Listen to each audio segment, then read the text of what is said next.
City depends on WDXE News, on the air since 1951. This is The Legend. 105.3, 95.3, WDXE. That's us, WDXE. It's time for Friends and Neighbors Hour, which is brought to you by yours truly, Hood Company, powered by Keller Williams. It's our hour, and I have chosen to make this the Friends and Neighbors Hour. And I invite guests in, and we talk about them and what's going on in their world. Is kind of this is your life kind of thing. And my friend today is Dwight Johnson. He and I have been buddies since you got here, I guess. Yep. In fact, you were the third person I met in town, I believe. Yeah. So. Yeah. And just to remind you guys, now, Dwight was here when we first started trying to do these live shows. I think you may have been my first guest. Well, I'm honored. It was a blast. I think you may have been. And anyway, we were trying to get our feet wet in this, and I thought, Dwight, there's a lot that's happened. You've been a busy guy. But I want to go back and kind of visit with you and review a little bit about you and where you come from. And you're not a native Tennessean, but you got here as fast as you could. better late than never. But you grew up where? Where did you grow up? Well, in my childhood, I grew up in Southern California, and so probably half the people out there just hung up their radio and walked away. But I grew up in Southern California, and it's funny because my mother grew up on a ranch in Oregon, and so we all wanted to move to Oregon as kids. We wanted to be on a ranch. We wanted, plenty of room to roam. But when her and my father got married, they were on a 5-year plan to leave California. 45 years later, they left, and most of their children had already moved up to Oregon. Okay. So Oregon's been home for most of my life. So your mom and dad had several children? They had 8 children. Had 8 children. And now, where do you fit in the 8? I'm number 5. You're right in the middle. Yeah, when there's any more than like 5 or 6 kids, you have a number. Yes. And so, I was number 5. I was number 4 boy. And as my dad always says, they're all girls except 5. Except, very good. Very good. Well, now, do you stay in touch with your family? I know y'all probably do. Absolutely. Yeah. Absolutely. In now, fact, most my of dad, them still in California? No, most of them are in Oregon. In Oregon? Okay. Yeah, I have one brother who's a captain on the fire department down in Corona. But he's still in Los Angeles. He jokes he's behind enemy lines. He's down there still. But the rest of us are either in Oregon or north, up in Coeur d'Alene area. Okay. Now, what did your dad do? What was his career? He put labels on bottles. And so, it was a family business, started in 1934, the heart of the Great Depression. His father was in construction in Ohio and ended up moving all the way out there to California and start a new life. And so they put labels on bottles. You've ever heard of Grey Poupon mustard? Yes. Well, for 30-some-odd years, we put all the labels on those. Are you serious? So if you touch that jar, it had been through one of our machines. Grey Poupon mustard? Yes. And before that was returnable Pepsi, back when it was in glass bottles. We did that for over 20 years. Yeah. So. Now, with 8 kids, I guess your mom was more or less a stay-at-home mom? Or? Absolutely. Yeah. She was amazing woman. And I told her when I was young, I said, you know what? Daddy gets to come home from work. You never stop working. Yeah. And she goes, as long as you remember that when you're married, you're going to do okay. But, she was an amazing woman. Yeah, you got a point there. That's for sure. Well, what was life like as a young Dwight Johnson? I mean, as a kid growing up, what was life like in Southern California? It was good. We were on a 1/3 acre, but there was an old avocado orchard. So I had tree forts and avocados everywhere. And now I miss the avocado orchard because avocados are priced through the roof. And I'm like, man, I used to sell these for 10 for $1, in my little red wheelbarrow. Oh, really? But so we were backed up to some hills, and so we could hike and play and dig tunnels and make forts, and so I love the outdoors. You lived in a kind of a rural area? It was 22 miles away from downtown Los Angeles in a little town called Hacienda Heights.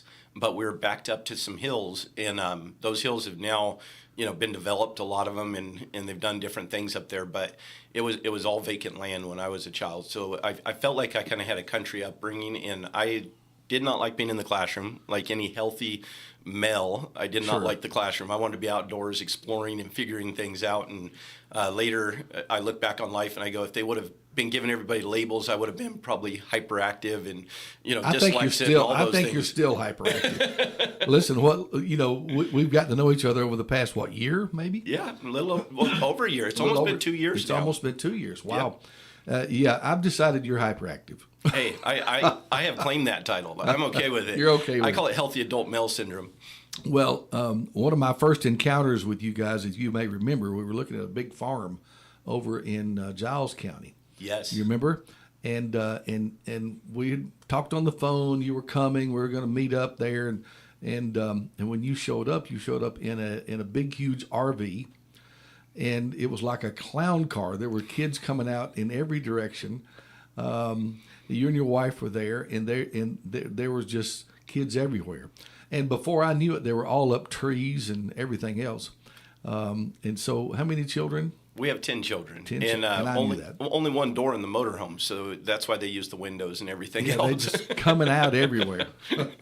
Yeah, they're awesome. They're full of energy. I call my home entertainment system because they keep me going 90 miles an hour. They're awesome. Fantastic. So you grew up in California, and when if somebody says Los Angeles, we ought to in my little finite mind, I automatically think this big huge city with the smog problems and all the problems. But you were outside of Los Angeles and grew up, like you said, in a more rural area, had a country boy life.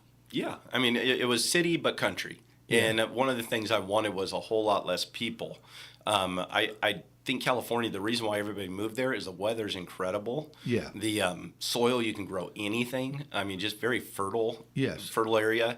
But because of the crowded amount of people, I jokingly say when you stack people on top of each other, it cuts off circulation of the brain or something because they start voting pretty poorly. Yeah. And it's been mismanaged for many, many years now. But the state itself is a beautiful state. Yeah, it is. What about So how did you get from there to Oregon? Because you eventually end up in Oregon. Yes, Bend, Oregon. I ended up in Bend, Oregon because, like I said, my mom grew up there, told stories about Oregon, riding horses out in the country. And, I had this longing for more open space, and I wanted to raise children. I wasn't even married yet, but I go, someday I want to have kids, and I don't want to raise them in East L.A. And so I ended up moving up there in 99, and I was there till 2022, 23 when we started moving to Tennessee. I thought it was my forever home. Yeah. I honestly did. I moved there. It was a small town. It was where people went to vacation. It was just so many outdoor things to do. I absolutely loved it. No traffic. But as people found out about it, it started to grow like crazy. And when COVID hit, it exploded. And it really changed the feel of Bend for me. I've got friends that are there. They still love it. I just wanted something a little slower pace, and I wanted something where I could raise my kids and they can play in the creek and we could have a simple life. All right. Well, I'm going to bring you here eventually, but I want to talk about Bend, Oregon just now. For people who don't know, Bend, it is, of course, Oregon, but what's it close to? I hadn't heard of Bend, Oregon until I talked to you. Yes, so it's close to nothing, which is awesome. It's actually the middle of the state. We call it the heart, Central Oregon, the heart of Oregon. Most of the population in Oregon goes right up. So it's really not near the coast. No, so it's right in the middle. The I-5 corridor kind of goes up the left side of the state. Yeah. And it's not on the coast, but it's closer to the coast, and that's where you have Eugene, Roseburg, Salem, Portland. All of that's on that I-5 corridor. Okay. And so that is lush green. That's where all the wagons going west were going because you can grow anything. Very fertile soil, but you do get 8-9 months of rain. And we're not talking this beautiful Tennessee rain where it rains and then it's white puffy clouds and blue skies again. It's gray for months on in the winter. Really? And in the summer, it dries out. Like parched earth kind of dry out. Unless you have irrigation, it becomes pretty dry. Yeah, off the air, you mentioned that we don't have a lot of irrigation stuff here. They look at you like you had come from a different planet when you ask for a sprinkler. They're like, what do you need to sprinkle? Yeah. Where over there in Bend, we only have 14 inches of rain. It's beautiful as far as the skies go, but it's high desert. Yeah. And so you're not going to grow much over there. It's junipers and sagebrush and some deciduous trees now that people have planted them. But other than that, it's a pretty dry area. You get up near the mountains, it's beautiful pines, gorgeous pines, evergreens everywhere. So did you move to Oregon before you were married? Yes. Okay. So I'm catching up on you. Yep. I'm bringing you around here. So how did that happen? So I actually knew my wife in California when we were little kids. Her family showed up at a Wednesday night Bible study that we had at our home. And it was funny because she grew up in a home where everybody sat really still and paid attention, and I was a little more ADHD, and so my dad was looking over going, my goodness, are they even alive? Because they looked like little dolls. There was 4 little girls, and then later the So two sons they were very well mannered, very well behaved. very well mannered, and my wife's still trying to help me out in that area, which is nice. But that being said, I met her when she was 2. Of course, I don't remember this. I was told later that we met when we were 2. But her family ended up moving to New York when she was 8, upstate New York. Oh, really? Yeah, Saranac, like middle of nowhere. And she would come back to visit the grandparents every year. And when she did, she would come visit. Her whole family would come because he worked for the airline. And they would fly out and then come visit the Johnson family. That was kind of one of the things they did when they came out to visit the grandparents. So we knew each other for a long time. Okay. Well, very good. So eventually, matrimony. Yes. In fact, it's funny. On the wine glasses, on the back of the wine glass, it said finally. Finally. Because everybody knew that we should have gotten married years before I caught on. I wasn't real bright in that area. My mom knew, my sisters knew, and I knew she was a wonderful girl, but I didn't ever have that romantic inclination at all. Yeah. And then it was like the Lord opened my eyes one day because he knew I was, I guess, grown up enough not to totally wreck the relationship. Yeah. And so he's like, okay, we'll let him have a shot now. So you finally matured. I finally matured enough to be able to get to know her and marry her. And, I jokingly say the real development happens when you get married. You find out what a little punk you are, and you're able to start growing up. Well, you started a family. I did. Amazing family. Yeah, I've met all of your family, I think, at one time or another. Probably. At least seen them, and you have 10 wonderful children. Yes. Your oldest, his name is Burnell. And he's named after Grandpa Burnell, my dad, who just turned 87 on the 11th of this month. So how old is Burnell? Mine is 19. 19 yes. Down to 4. Down to 4. Little Victoria. So 10 children, 19 down to 4. Youngest is little girl. Yes. Yeah. Melts my butter. She has daddy. She has daddy, doesn't she? All 3 of my girls. It was so funny because we had 6 boys in a row. Yeah. So I'm a boy daddy. I'm good with this. I can handle this. And then little Vienna came out. And I'm like, I don't even know what to do with the girl. I'm just going to treat her like one of the boys. That didn't happen for very long because they have a way of just whining themselves into your heart. Oh, yeah. And so, Vienna, Holly, and Victoria melt my butter like you can't believe. But all of my boys, too. I mean, they're just amazing young men. Yeah. Wonderful family. I've gotten to know you more so than the rest, but there's reasons for that. We kind of connected because of the business that I'm in, and you were looking to move here. Yes. But you had a business. I want to go back to more sticking with Oregon for just a little bit, sticking with Bend, because you had this growing family. What were you doing? We were making soap. Oh, not to start with. Oh, well, you're going how far I want back? to go back. You didn't start out making soap. No, I stumbled into that with chance. But yeah. So what were you doing when you first married and first started your family? You know what? When I first got married, I was actually working with a nutrition company. Okay. And it's actually network marketing, and I still receive a paycheck to this day. In fact, Trevor over at the bank goes, "What's this side income you got coming in?" And it's been really good. But it's a whole food nutrition company that changed my life. I had health issues at 26, and I was pretty much bedridden. And so I found a supplement company. It changed my life, and I couldn't help but share it. Oh, really? And so I started sharing it and ended up accidentally winning Rookie of the Year. And I didn't even know what that meant because I wasn't even worried about the business. I just knew the products had helped me. And so I started helping people with products. Okay. All right. And so that's what I started doing. And then when I got married, my wife realized I was on the phone talking vitamins a lot. And she goes, "Honey, can you at least hang up during dinner?" Part of that growing up, luckily I have a really amazing wife that's very patient. And she goes, "Can you please spend time with the family?" And I'm like, "Absolutely." So being the immature one I was, I'm like, I just hung up my phone. I said, "I'm not doing vitamins for a while," and walked away from it. And the income continued to come in, and I started doing real estate again because that's kind of my happy. And I've never been a realtor, but I've always bought places, fixed them up, built from the ground up, those kind of things. Yeah, you worked real estate, yes, even though you weren't a real estate agent. So you did that. You were doing well. Kids were coming along, and then how did the soap company? Now, for those of you who don't know, Dwight him and his family owned Bend Soap, They have created their own brand of soap, and it's fantastic, by the way. And so that started up. And how did that start up? That started, and I said by chance. It wasn't by chance the way you think of it. My third born son's named Chance. Okay. And so when Chance was 3, he had pretty bad eczema. I say pretty bad. He couldn't sleep very good at night. He would scratch at night until he bled on his legs mainly. Oh, wow. And it was one of those things he couldn't focus when we were trying to work with him on stuff. Like even sports, he'd be scratching, throw the Frisbee, back to scratching. And, as a parent, when it talks about bowels of mercy, I didn't even know what that meant until you have a child and you see them hurt or you see them, in a painful situation.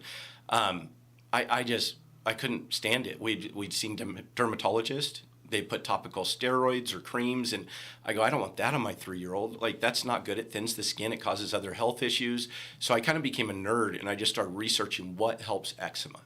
And what I came across is goat milk actually has a lot of benefits. Natural, fresh, raw goat milk, not powdered junk that you buy that's been on the shelf and all the nutrients are gone, but good goat milk. And we've been drinking goat milk. We've been raising goats. I had a little farm there in Bend, and so. Oh, I don't think I knew that part. Yeah, so we had we had 40 acres, and we were raising our own goats, and I was trying to garden as much as you could in Bend. Yeah. You get a frost anytime and nuke half your food. So zucchinis and crooknets were great, but tomatoes were usually green. But that being said, we had a little farm, and I'm milking goats. We're making cheese and drinking the milk. But when I researched and found out that along with olive oil, coconut oil, and palm oil, which palm has 6 of the 8 parts of vitamin E, and it also has a bunch of antioxidants in it. And so I started going, how do I make a formula, some sort of formula that can baptize this kid in this stuff and hopefully help with his eczema. And we ended up making soap, and it took me a couple tries to figure out the calculations and how it works. And I didn't know what I was stumbling on. I really think it was a God thing because I'm not a chemist. I jokingly say I'm a redneck. So it was kind of a miracle that the soap came out really hard. It lasts well in the shower. It lathers because goat milk and coconut oil are natural lathering agents. Okay. So most soaps have sodium lauryl sulfate in them, which is causing breast cancer and testicular cancer and things that we don't want. And so we were able to do it 100% natural. We used the soap on Chance. Within a week, his eczema was gone. I kept waiting for the flare-up because everything else had a flare-up after you think you're beating it. Yeah. His eczema is gone. I jokingly say his skin looks like Cleopatra. As a young man, he wasn't really a fan of that term, but his skin's healthy. Of course, that happened. So now, this wasn't a business yet. You were just making it. You were making it for him. Yes. And making the soap. So and it's working. It was working for him.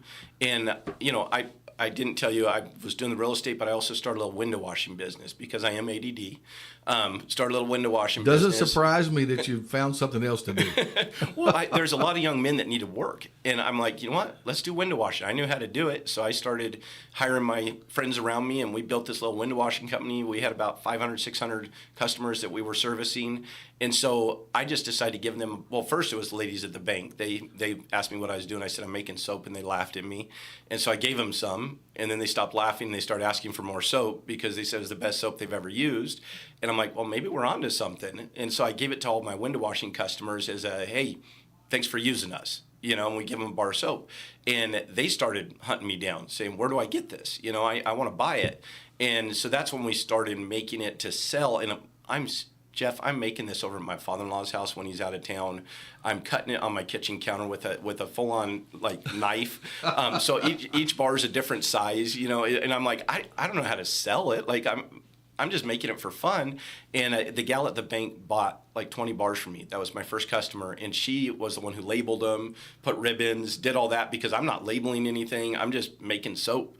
And that's kind of what triggered the idea. And that was 2011, November 2011, I sold my first bar. Really? So I've been making it since the beginning or middle of 2011. My first bar sold in December, or not December, November.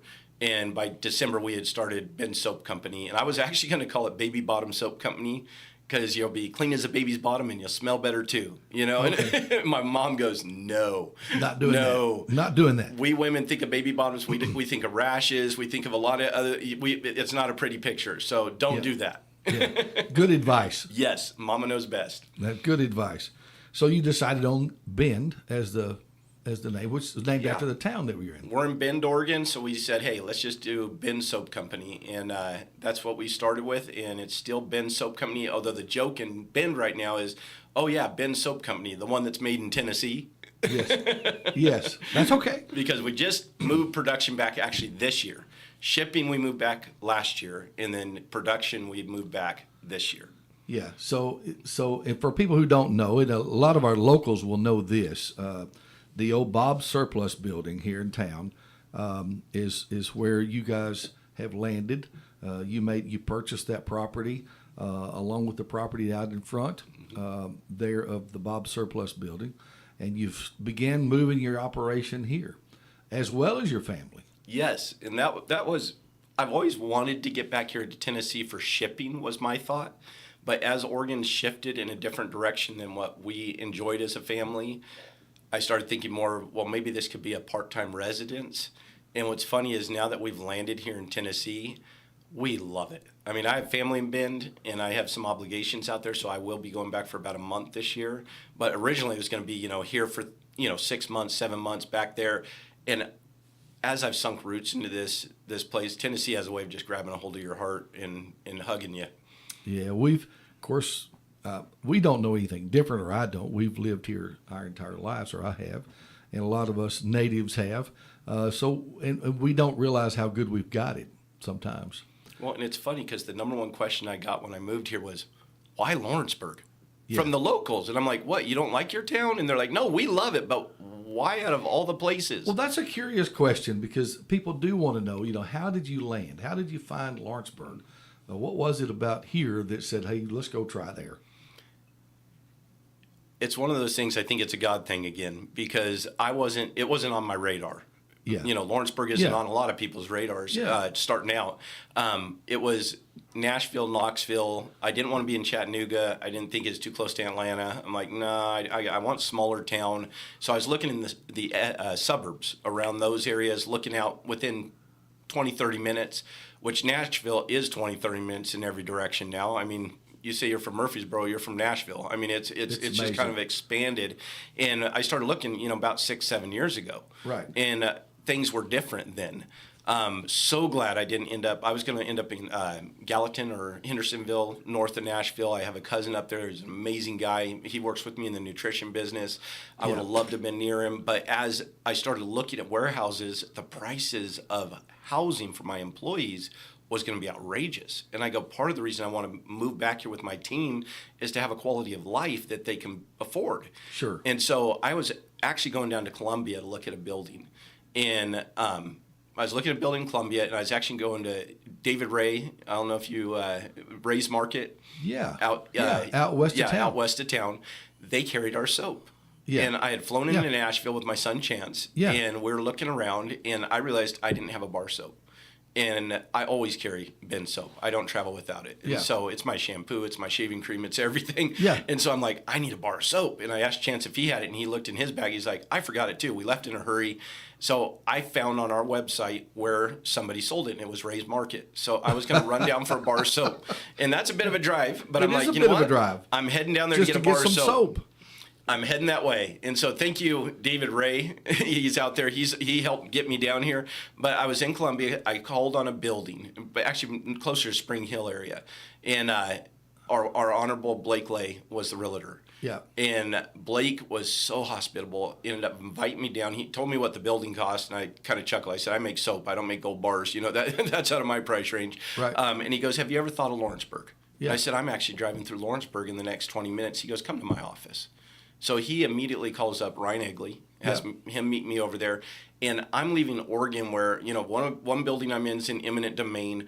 I can't make soap on my farm anymore because they're saying I can't run a business off my farm because it's exclusive farm use land, even though I'm milking the goats and making the soap out of product on my farm.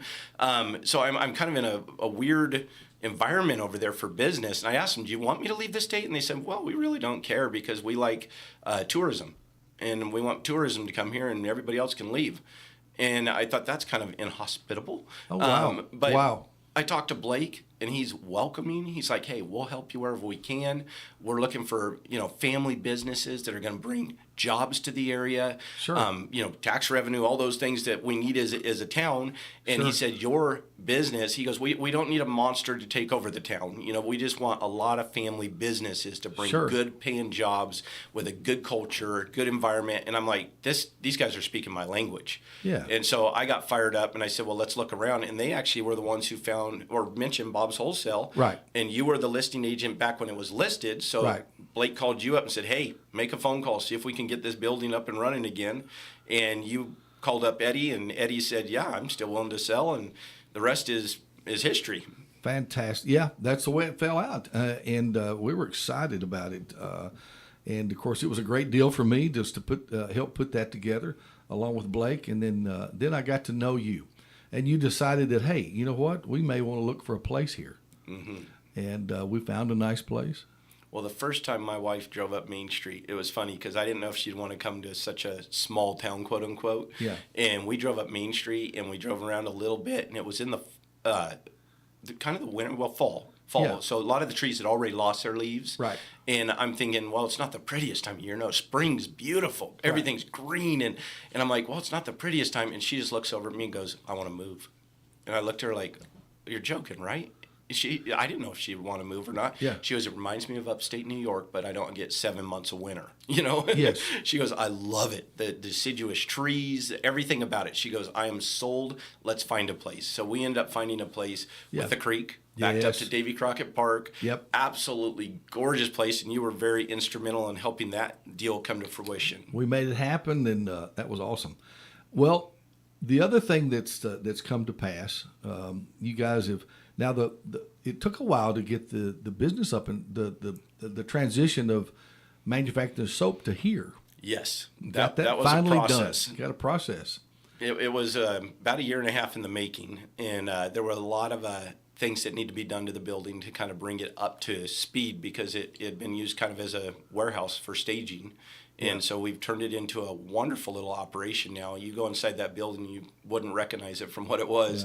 Yeah. And I want to shout out to Eric and everybody at Ben Soap, the team there. Yeah. I have an incredible team. A lot of them follow me from Oregon, and then a lot of them we've hired here locally. And they've meshed so well that the people here are so hospitable, so welcoming to us crazy Oregonians that are, running for our lives. It's just been incredible how they've welcomed us into the community. And the team that came from Oregon, I feel the loyalty that they showed us is just incredible. They're rock solid people. Yeah. Out Cleo. Everybody that I've met, all of them. Everybody that I've met that's been associated with you have been fantastic. Have you met Kevin yet? I think I have. Big boy. Big Kevin. I love Kevin. Yes. and Justin. Oh, Justin's an incredible guy. Yeah. Incredible. Met him, and he's looking to move here. He's going to. Yeah, He's going to be moving super here. excited about so coming here. we're excited about having him and his family. And he has 8 children, right? He does. He has 8 children. And he's just warming up. I mean, they're having him like every year. I'm in a retirement mode when it comes to having children. But, yeah, he's just warming up. Yeah, that's amazing. Great guy. And I'll tell you something. I was showing him some property when he was here last. And I picked him up at the new Ben Soap company. And he jumped in the truck with me and had his little boy with him. One of his little boys. Little Blake. Blake was with him. So they jump in and they smelled so good because they'd been in the soap factory. Yep. It's funny. I forget what I smell like sometimes when I leave there, and people go, you smell good. And I look at them kind of funny, and I'm like, oh, I've just been at the soap house. Yeah. So he walks out of the plant there, and he comes in, they jump in the truck, and I went, and the soap just like, oh, wow, y'all smell good. When you're saturated in essential oils, it's a wonderful thing. That's awesome. That's awesome. You know, something that I get asked about a lot, for many, many years on the square here in Lawrenceburg, if you don't mind me asking you about this. Not at all. On the square in Lawrenceburg, for many years, there was Ledbetter's Drug. And everybody knew about Ledbetter's. And they used to have the soda fountain there. And even before my time, long before my time, Ledbetter's was a thing here in town, the old square. Well, years passed. And eventually Ledbetter's sadly closed. Wasn't Ledbetter's Drug anymore. And it kind of remained vacant for a while. Mm-hmm. And for a long time, lots of folks were like, well, what's going to happen with that building? Anybody going to take that building? There were rumors that flew back and forth for a long period of time. And then lo and behold, somehow, some way, we got together and you got together and you were able to acquire the Ledbetter's building. And so since then, a lot of folks around town knew that I was involved in helping you acquire that building. And so I get asked a lot, what's he going to do? What's he going to do with that building? Everybody wants to know what's going to happen with the Ledbetter's building. I was going to say, they knew you were involved because you hung that beautiful big sign out. I kind of displayed the fact that I was involved. It was great. It was great. I loved it. So, yeah, that's a great question. My wife and I fell in love with the square. Yeah. We went for a walk down there, and I fell in love with it. I felt like I just walked into home. You know, it had that hometown feel. Yeah. And I talked to Blake and others about, Roy's story. At the time, I hadn't talked to Roy, but I talked to him later about what's going on down there in the square. Sure. And there's an interest in a lot of the townsfolk to really bring it back to life. And I wanted to see it come back to life. And I love what the city's done with all the new sidewalks and everything they've done. But as soon as I saw that building, that was even before the sidewalks, I told my wife, I want to buy that building. And she looked at me and kind of smirked because she knows when I say that, I usually not joking. And she goes, oh, no, we're going to end up with the building on the square. But she was excited about it. And a lot of times she's like, oh, no, another project, which she's my integrator. She makes it all happen. So she's sitting there going, oh, no, another project. Yeah. But she was totally supportive. She says, Dwight, get it. Yeah. Go for it. Yeah. And that's when you and I started talking. You started reaching out to Ledbetter family. And, yes. We thought it was sold. And I was like, well, that's a bummer. But let's follow up and find out if they'll take a backup offer. Like, let's see what we can do. Sure. And then we found out it wasn't sold and she needed a certain price. And I'm like, let's do it. Let's make this happen. And so we were able to make it happen and get the deal done. And I'm so excited about that location because everybody I talk to has fond memories of Ledbetter's. Oh, they do. Fond memories. Yeah. They go over to the menswear store or one of the others, and they'd shop the Hoffman building, and then they walk over to Ledbetter's and they get their ice cream. Oh, yeah. It was a highlight. Yeah. And so back in the day, it was the thing, man. Yeah. No, and everybody is curious. Like, they thought I was going to make soap and sell soap out of there. I said, no, absolutely not. We have a building for soap. Yes. We may have a display there, but that would be it. Right. What I want to do is bring back Ledbetter's, not the drugs, because we want to say no to drugs. No, I'm joking. Yeah. We're not going to bring. I'm not a pharmacist, and I'd be dangerous with that position. Yeah. But we want to bring back a coffee shop where the drugstore was, and we want to put the ice cream bar back in action as an ice cream shop. And then those shelves along the side that are iconic to Ledbetter's, we want to leave all of that. Yeah. And we want to, put local merchandise in there. Different people that, have a small mom and pop operation, they want to put some local stuff in there. Yeah. I want to make it I want it to be homey, where you walk in, you feel like you're back at Ledbetter's. You sit down, you have a coffee with your friends, you get an ice cream cone, you walk around the square, shop. We want to add value to anybody who's coming to the downtown. Yeah. Just be able to get a little cinnamon roll and sit there. We're excited with that idea. No, and all of the community is. And by the way, if you'd like to talk with us here, the phone lines are open, 766-9393, as long as we're live. We can take phone calls. But Dwight, I knew when you asked about the Ledbetter's building, what your plans might be, and basically you want it to look and feel like Ledbetter's used to look and feel. Yes. With the exception, it won't be a pharmacy anymore. But other than that, it'll have that same look and feel maybe, and be thriving once again. And I know that's a process too. There's quite a bit of renovation that has to be done. The buildings are old downtown. Yeah. They're old, and they need the kind of investment, and it is an investment. It's a major deal. Well, the wiring, obviously, the city's smart when they say once the lights turn out in one of these old buildings, they don't go back on until it's to code, because they don't want to burn the whole square down. Right. And there's a lot of things that we're doing with the planning department to bring it all up to code. And that's going to change some of it, because we have to, have fire barriers, and we have to have new electrical and things that I'm a big fan of. I think these codes were put in place for a reason, to keep people alive. So there are some things that we're going to have to change in order to get it up to code. Right. And then there's some water damage, so we obviously have to replace some spots. But we're trying to get it all put back as original as possible and have that same feel when you walk in. Right. Well, we're looking forward to that. I know you've been working on it, and it's going to take some time, but you'll get there. Yep. You'll get there. I've watched you operate, and you surprise me. You surprise me quite a bit. Here we go. Got a text message. One of my buddies says he has a local fellow who wants to sell his honey there. I love it. How about that? Bring it on in. So local honey will be there maybe. I love it. Yeah, and that is going to be a kind of a neat thing to have some local interest in products there as well. Back to the soap for just a minute. I want to ask about that because a lot of the business that you have is an online business. Yes. I would imagine that's the most of it. 95%. We're in some retailers around the country, more than I even knew, but still 95% of our sales is online direct from our website. Really? Yeah.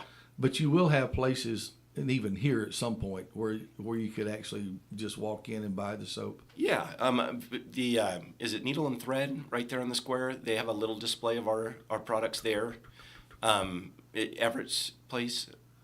They have a little display, and then Co-work Coffee has a little display of ours too. Okay, yep. so they have some. And so there's you can pick it up there. You can always swing by Ben Soap. We're not set up for retail yet, and we will eventually have a retail store at the Bob's Wholesale where you can walk in, you can see what we're doing, and it's right. It's gonna be a fun feel. But right now we're not set up because, like you said, we're trying to focus on all those awesome customers throughout the whole United States that are buying every day, and we're shipping out hundreds of orders a day, and we want to be able to make sure that goes out same day, and so that's the priority right now. I've actually been an online customer. I ordered I forget now how much, but I ordered a big box full, and I thought it was funny because I didn't know about you until you were here.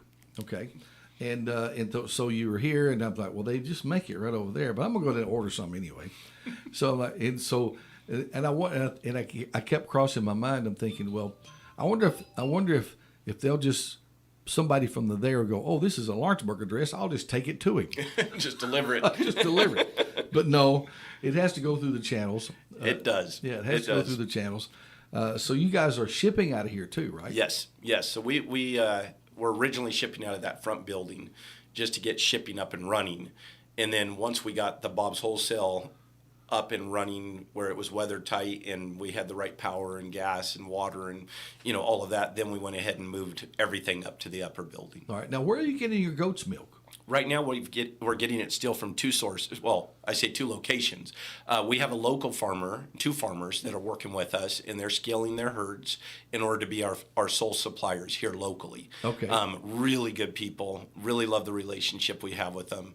And then we also have the goat farmers out in Oregon that were supplying us, and we also have our own goats and goat farm in Oregon still that we haven't shut down because of the fact that we need milk. And the milk being fresh, raw goat milk, we want it to be as high quality. I mean, everything's drinkable when it goes into the freezer. Oh, really? Yep. Now, is it frozen and brought to you? Is that the way it's worked? We're shipping it in frozen semis right now, some of it from Oregon, and then the rest is here locally. Because I was curious about how that worked, is how it was shipped. Because Yep. I knew some of it was still coming from Oregon.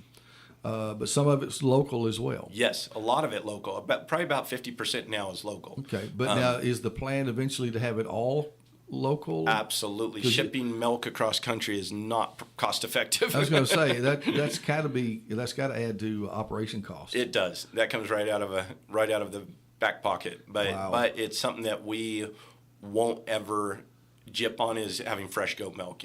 We will not put powdered goat milk or anything else in there. It's an all natural product. Yes, the whole reason we got into it, like I said, I'd taken the supplements. I was a big fan of it since I lost my health, taking care of ourselves.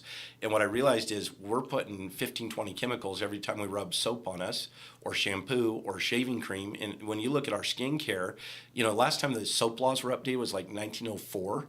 and they deemed our skin a protective barrier. So they allow you to put carcinogens and all kinds of stuff in products that never should be on our skin, because we know our skin is porous. We know that doctors will put topical drugs onto our arm in order to get into the bloodstream quicker. Like it's very quick to absorb things through our skin, and yet we're still putting hazmat on our skin. And so that's why I'm all about the natural. I want something that I can trust putting on my child. You know, you wouldn't hand your kid a cigarette. Why would you give them 15, 20 chemicals in the bath? Like, it doesn't make sense to me. Well, see, a lot of us are blind to that, though. And I have been, but I'm not anymore. What's so funny about this is since I've talked to you and got to know you and understood what you just said, I never pick up soap, shampoo, or wash that I don't think about the fact that Dwight wouldn't use this.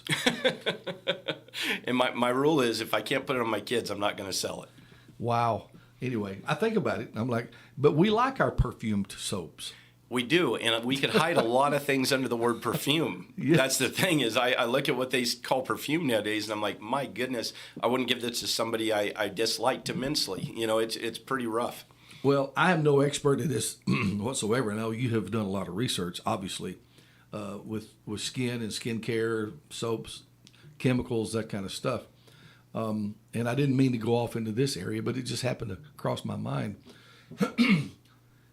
Antibacterial soap that you see all the time. Isn't there some bacteria that you should have on you? Absolutely. You know, it's funny. Because when they do an antibacterial soap, you're killing all bacteria. Yeah, when they say 99.9% of bacteria, right. That's not a benefit always. And so we have one we call All Shield that has 6 different essential oils, and a lot of them are antifungal, antibacterial, but they're natural. So they're not going to nuke it. They're going to kill the bacteria that you want to have killed. And bacteria, like gut bacteria, if you didn't have gut bacteria, you'd be dead. Yeah. Like you have to have a certain amount of bacteria in your body in order to be living healthy. And so the reason, part of the reason a lot of us are immune compromised and we have a lot of allergens and health issues is because we don't have the right amount of bacteria in our body, gut bacteria and whatnot, in order to digest, break down, and assimilate the nutrients to the cell that it needs to go to. Right. Well, I've got a special project for you since you're ADD and you're always looking for something else to do. And here's a question that come into my text. Where can we buy the soap? Well, there's a couple of places locally, but you can get it online. Yeah. It's bendsoap.com. Bendsoap.com is the easiest. And if you order over a certain amount, the shipping's free, so that makes that not a problem. But if they want to get it here locally, Co-work is a great place. Co-work Coffee and on North Military does have it. They have a supply of it. They can get it, that kind of thing. So you can get it locally like that, but you can also order it so easy at bendsoap.com. And coming soon, the warehouse. Coming soon, there will be a retail outlet at the warehouse there where Bob Surplus used to be, but you don't even have a sign up over there. Well, there's a little sign by the door. But we definitely have not done anything on the outside. So, I call it the undercover soap company right now because inside's totally different. Outside still looks like Bob's Wholesale. Yeah. Eventually we're going to refront that, and we have to redo the parking lot. We've just been, doing it as we can because we have a lot of irons in the fire, and main thing was getting the facility operational and running really smooth. And I always tell my team, I want you to have the best tools to work with in order to make the best quality product. Right. The outside, we will get there. Right. Well, we have a friend who's calling, and let's see if she wants to talk with us. Hey, good morning. You're on WDXE with us. Yes, I want to talk to you, but don't you mention my name. Okay, honey. Does he make lotion, body lotion? Body lotion. Yes, we do. Yes, he does. Okay. After we bathe in that good-smelling soap, we put on that good-smelling lotion, we will be walking advertisement. That's right. You sure will. And can you order online, or you want me to bring some to you? Oh, you bring it to me. Okay. I love that. All right. Thank you, honey. Y'all have fun, and I love that radio station. I love those men that work down there. I've got a reputation for loving men. Well, I love you, okay? But I am not a bad lover of men. Listen, I want you to come be on the show with me one morning. I'll come when I'm Well, no. Let's don't make no date. All right. Goodbye. I'm gonna come get you. Okay. All right. I love you. All right. Love you, hon. Bye bye. That's one of my friends from up north. Gotcha. North part of the county. Sounds awesome. North part of the county. Yes. Anyway, great lady right there. She don't want me to mention her name, so I won't. But one of our loyal listeners and has been for many years. It's going to be hard to have her on the show without mentioning her name once she's on the show. Yeah, I do want to have her on. I really do. Great. I may get her daughter to help me bring her in one day. I love it. I happen to know who those folks are. So it is 8:50. We still got time here, and again, the phone lines are open 766-9393. My guest today is Dwight Johnson, the Bend Soap Company. Him and his family moved here from Oregon. Been here going on 2 years now. And just really have made it home, haven't you, buddy? Absolutely. Every time we wake up, we look out at the little waterfall coming from the spring into the creek, and I pinch myself. I go, well, what are we doing here in Lawrenceburg, Tennessee? This is amazing. Yeah. And so much opportunity. I just want to shout out to any young people out there.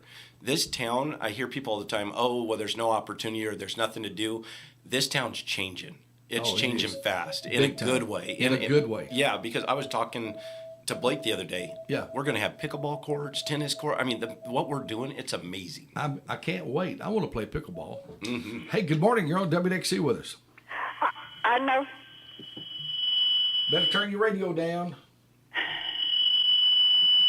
Oh, hon. Turn your radio down for us, okay? Are you there? I got to hang up. I'm on. Hello. I can hear you. You just Okay. Well, listen. What is your cell number? Cell phone number. I know someone that might furnish goat milk. okay. Love that. You can call me at 279 Okay, just a minute. 279 4031. 40 what now? 4031. 31. 279-3031. No, 279-4031. 279-403. I'm not nowhere near that radio. I don't know why I'm coming in. Okay, thank you. Thank you, hon. All right. Very good. Well, we may have a milk supplier, but I love it. Another one for you, maybe. Very good. Very It good. reminds me of every morning when I was milking the goats with my kiddos. I wake them up in the morning with my song, "Let's go squeeze a teat, get that milk that tastes so sweet." If I start singing that right now, they break out in hives. Oh my gosh.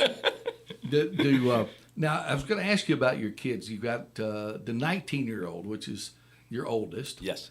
And so he's probably going to be one of the first to find his place in the world. And I know that's a new chapter of life for you. It is. It's the number one priority right now in our lives is launching these young men in a healthy way. And I don't want to kick them out of the nest ever, but I want them to become the men that God intended them to be. And Sure. and he is, we're sitting right now, Jeff, 6 male teenagers Yes. in our home. Yes. And it is the happiest moment of my life. People are like, wait till they're teens. I'm loving these teens because if you raise them right, Yeah. they're some of my favorite people. I love it. Sitting around in the living room talking with these young men. I'm dying laughing. I've lost 12 pounds just listening to them. They crack me up. Well, I'm coming to your house. Come on over, man. Can me and Dan come? Love it. Me and Daniel need to come and hang out with you men. And I kind of agree with you. I know since Daniel's grown up, he just cracked into being a teenager. May is a teenager, and the teenage years are beginning to be fun. They are. Yeah. They are. And they're becoming men. They're asking questions that are good questions. Burnell is doing electrical work, working with the different contractors when we were putting electrical three-phase into the building and all the different things. And he's just got a real knack for it. And so he's just a duck to water when it comes to electrical stuff. They're pouring concrete. They're working with Ricky Appleton, 1819. Great people down there. And Ricky's been helping us with Ledbetters and other projects along with Brian Sissel and some other guys, Ken. And these guys are older, hardworking, salted the earth, and my kids are learning from them. And That's I great. love that because they're learning different trades, and that's why I was going to shout out to the young people. Opportunities all around you right now. Amen. You know, it's disguised as hard work, but it's all around you. Yeah. You know what's fun for me and for a lot of us who get to meet new people coming to our area is, we're used to our little world. We're used to the way things are, and we're in the whole hum. Here's Lawrenceburg. We get up and we go, and so to have someone and get to share a fresh perspective and see someone who's enjoying our neck of the woods as something new. Mm-hmm. It's been eye opening. You know what I mean? I do. Do you know what I mean? It's like, okay, we really do have a great place in the world. We have a great spot in the world, and you're right. There's a lot of opportunity here, but so many of us sometimes we're kind of blind to it. Yeah. And what's funny is and I've seen this in the real estate business is we'll have a building that I've had for sale for however long. It's just sitting there maybe for years. And then all of a sudden somebody come from out of nowhere, out of town, whatever, and they go, hey, that would be a great this, that, or the other. But we've passed it by. Yep. We've passed it by for years. And then and they go, wow, they made something really great out of that. So we're thrilled. We're thrilled with the idea that that you're fresh and new to the community and excited about being here and creating opportunities that have been there, but it needed some fresh blood in it. Fresh eyes. Fresh eyes. And that's not a bad thing. It's a good thing. Yeah. It's a good thing all the way around. And I was glad to hear you say, too, about what you said about the Lawrenceburg Square. The Lawrenceburg Square has done a roller coaster for a while. It's been up and down, up and down. The Lawrenceburg Square is we've always wanted it to thrive, mm-hmm. but it takes business-minded, investment-minded people, and it takes money. Yeah. To renovate the old buildings, do that, and there's been some real effort made, not only locally but also local business guys and guys coming in from out of town like yourself, who have a vision to do something with it, and I'm excited about seeing what you're going to do, bud. It's going to be fun, and I just a shout out to people around.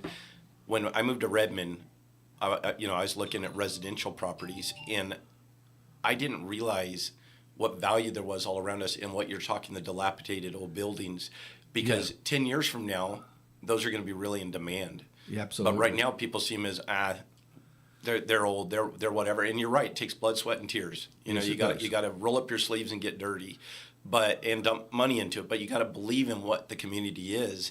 And there's enough people believing in Lawrenceburg right now that this is going to be one of the best towns in Tennessee to live. But let's keep it a secret. Yes, let's do. Now that I moved in, let's shut the door. Well, growth will happen and growth will come. And I think, and I know that you would agree with this. You have made some great connections mm-hmm. In our little town here with some movers and shakers, people that do things, but also men who are of Christian background. Yes. And I know you to be that. And we want a wholesome community. And I've got a Mayberry mindset. Amen. I got a Mayberry mindset. I really, really do. And people say, well, that's naive. Well, so what? You know what? I still like it. I want the Barney Fife deputy. Yes. No. Yes. I don't know if I'm allowed to talk about it, but that Bible study we've been doing on Thursday morning. Yeah, absolutely. It's been so encouraging seeing people from different denominations, different backgrounds, different economic standings, all meeting together. And what I found is the people in this community, that Bible study is just a real connection. It really is. And to be able to meet people who are business owners and people that are, very on the lower end of the spectrum when it comes to income, have the same seat at the table when we sit down and look at God's word. Amen. And Amen. To God, we're all his children. Yeah. It doesn't matter what your background is, what your denomination, what your baggage is, what your wealth level, any of that is irrelevant.